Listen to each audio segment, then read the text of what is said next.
इस देश के इतिहास में जब ये 3 कानून लिखे जाएंगे तो इन्हें क्या याद किया जाएगा? पहले को कहा जाएगा जमाखोरी कालाबाजारी अनुमति कानून, दूसरे को कहा जाएगा कॉन्ट्रैक्ट खेती वाला बंधुआ किसान कानून, और तीसरा जो एपीएमसी बाईपास करने वाला है इसको कहा जाएगा मंडी तोड़ो एमएसपी छोड़ो कानून। और इसलिए इस देश का किसान इसके खिलाफ खड़ा है और खड़ा रहेगा। So hello guys, welcome back to our channel. और आज हम बात करेंगे एग्रीकल्चर बिल के बारे में। ये टॉपिक बहुत ही ज़्यादा गर्म है, क्या कहें, तवे से निकला है, अभी एकदम नया है। रिसेंटली आज मैंने न्यूज़ में देखा कि कल कुछ सांसदों ने हमला कर दिया स्पीकर पे, आज उनको सस्पेंड कर दिया। तो इतना हाई है ये टॉपिक। तो भाई बहुत ही गर्म टॉपिक है। आज चलो देखते हैं, इसको हाथ लगा के देखते हैं। तो आज हम बात करेंगे एग्रीकल्चर बिल के बारे में। जो ये बिल है इसमें आते हैं 3 बिल आते हैं।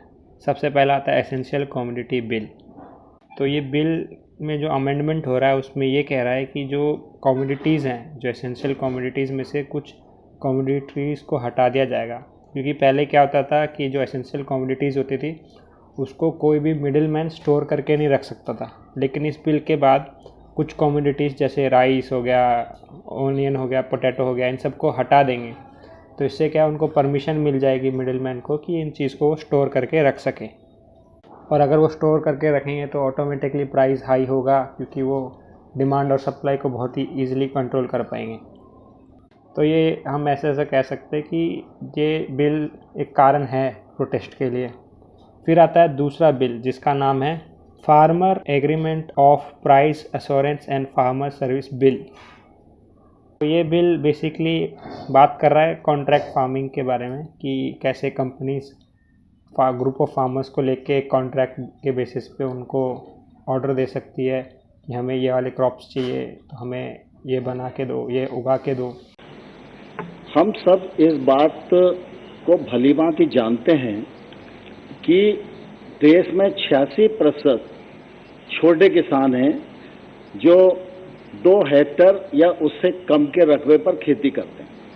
ये जो छोटा किसान है वस्तुतः इस छोटे किसान को उसके उत्पादन का वॉल्यूम इतना कम होता है कि वो एमएसपी का भी फायदा नहीं ले पाता।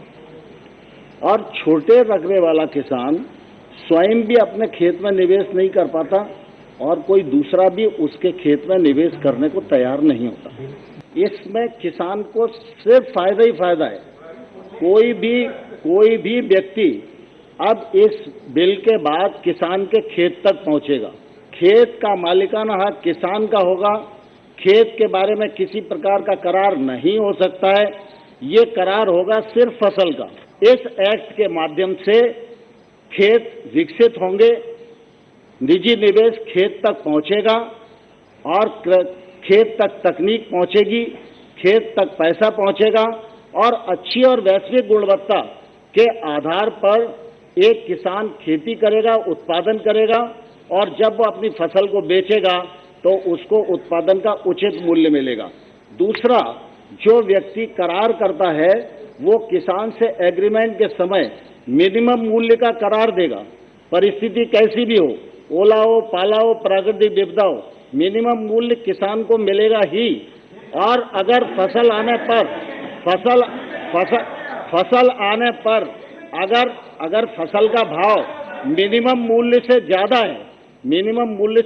है, अगर फसल आने पर तो करार में ही ये उल्लेख होगा कि अगर इतना प्रतिशत मूल्य फसल आने पर बढ़ेगा तो उसका इतना प्रतिशत किसान को मिलेगा। तो ये बिल एक तरह से कह रहा है कि जो प्राइवेट सेक्टर है वो पार्टिसिपेट करे एग्रीकल्चर में ताकि वो अपग्रेड हो। लेकिन हमने रिसेंटली एक केस देखा था जहाँ पे गुजरात के कुछ फार्मर्स पे एक बड़ी कंपनी ने केस कर दिया था, क्योंकि उन्होंने एक स्पेशल टाइप के पोटैटो उगाए थे और उस पोटैटो के कॉपीराइट उस कंपनी के पास थे। तो हम ये भी कह सकते हैं कि इस तरह से अगर ये बिल पास हो जाता है एक तरह से फार्मर के ऊपर एक एडिशनल प्रेशर आ जाएगा कि वो एक पर्टिकुलर क्रॉप नहीं उगा पाएगा या फिर एक कंपनी के रूल एंड रेगुलेशन में फंस के रह जाएगा। फिर आता है तीसरा बिल जिसका नाम है farmer produce trade and commercial bill. इस बिल के अकॉर्डिंग सरकार क्या कह रही है कि जो फार्मर है वो अपनी जो कमोडिटी है वो सिर्फ मंडी में नहीं बाहर भी बेच सकते हैं। लेकिन असल में देखा जाए बहुत सारे फार्मर जो हैं वो जो अपनी कम्युनिटी है वो मंडी में नहीं बेचते। ओनली 6% लोग ही मंडी में वो जो अपनी कम्युनिटी है वो बेचते हैं, बाकी लोग बाहर कहीं बेच देते हैं, या कोई डायरेक्ट कॉन्ट्रैक्ट हो गया या कोई बिचौलिया हो गया, ऐसे करके उनको बेचते हैं। तो ये कोई नया नहीं है। तो इसका मेन जो इशू उठ रहा है वो इसी बिल पे उठ रहा है, क्योंकि ये कह रहे हैं कि अगर ये बिल पास हो जाता है तो जो मंडी है वो बंद हो जाएंगी, क्योंकि मंडी में ही वो अपना सामान बेचते हैं। तो मंडी में उनको मिलता है एमएसपी होता है मिनिमम सपोर्ट प्राइस, यानी कि अगर आपका सामान कोई भी नहीं लेगा तो सरकार लेगी इस प्राइस पे।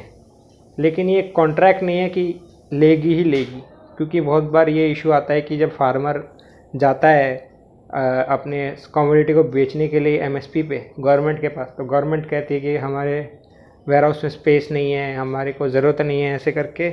तो इसीलिए ये 6% लोग उधर बेच पाते हैं, बाकी बाहर बिकता है। तो एक टर्म उठ रहा है बहुत ज़्यादा न्यूज़ में जिसको कहते हैं APMC, जिसका फुल फॉर्म है एग्रीकल्चर प्रोड्यूस मार्केट कमेटी, यानी कि उसको हिंदी में मंडी ही कहते हैं। ये बहुत पहले बना था कि जो फार्मर है वो अपना सामान को एक अच्छे प्राइस पे बेच पाएँ, क्योंकि पहले क्या होता था कि जब फार्मर जाता था बेचने तो बोली लगती थी उसकी कम्युनिटी की। तब लोग जो उधर इतने सारे मिडिल मैन थे उन्होंने आपस में ही बातचीत करी, बोला कि भाई सेटल करते हैं, 100 रुपये में ही लेंगे, इससे ज़्यादा कोई नहीं देगा। तो मजबूरन किसान को उसी प्राइस पे बेचना पड़ता था जो मिडिल मैन की टोली डिसाइड करती थी। तो गवर्नमेंट ने सोचा कि इसको क्यों ना चेंज किया जाए, तो इसलिए वो ये APMC लेके आया, जिसको कहते हैं मंडी। और मंडी में मिनिमम सपोर्ट प्राइस पे ही जो कम्युनिटी है वो बेची जाती है। तो फार्मर को डर ये है कि अगर ये बिल आ जाता है तो जो ये मंडियाँ हैं ये बंद हो जाएंगी, फिर किसान और भी ज़्यादा लूटने लगेगा। तो इसीलिए ये प्रोटेस्ट बहुत ज़्यादा हो रहा है न्यूज़ में। जो मेन इशू है इस बिल का, जो लोग कहते हैं कि एक तो गवर्नमेंट है वो ट्राई कर रही है MSP ना दे, MSP से निकलना चाह रही है, क्योंकि MSP पे वो जब कमोडिटी लेती है तो काफ़ी लॉस में रहती है, क्योंकि गवर्नमेंट स्कीम के हिसाब से वो राशनों में अपना जो कमोडिटी है वो बहुत ही सस्ते रेट पे बेचती है। मान लो अगर वो 20 रुपये का गेहूँ लेती है किसान से, तो 2 रुपये किलो राशन की दुकान पे बेचता है BPL लोगों को। तो गवर्नमेंट को बहुत ज़्यादा नुकसान हो रहा है, तो इसलिए वो इस चीज़ से निकलना चाह रहा है। तो एक इस चीज़ को कहा जा रहा है। दूसरा कहते हैं कि ये जो है प्राइवेटाइजेशन आ रहा है, जैसे कॉन्ट्रैक्ट फार्मिंग हो गया, या अगर ये MSP चला गया तो जो दबदबा है वो जो प्राइवेट सेक्टर्स का, वो बहुत ज़्यादा स्ट्रेस डाल सकता है फार्मर पे। सो गाइज़, ये सब था इस टॉपिक के ऊपर। अगर मेरे से कोई पॉइंट रह गया हो तो प्लीज़ कमेंट सेक्शन में ज़रूर बताएं। Thank you very much. Till that time, be motivated, stay updated.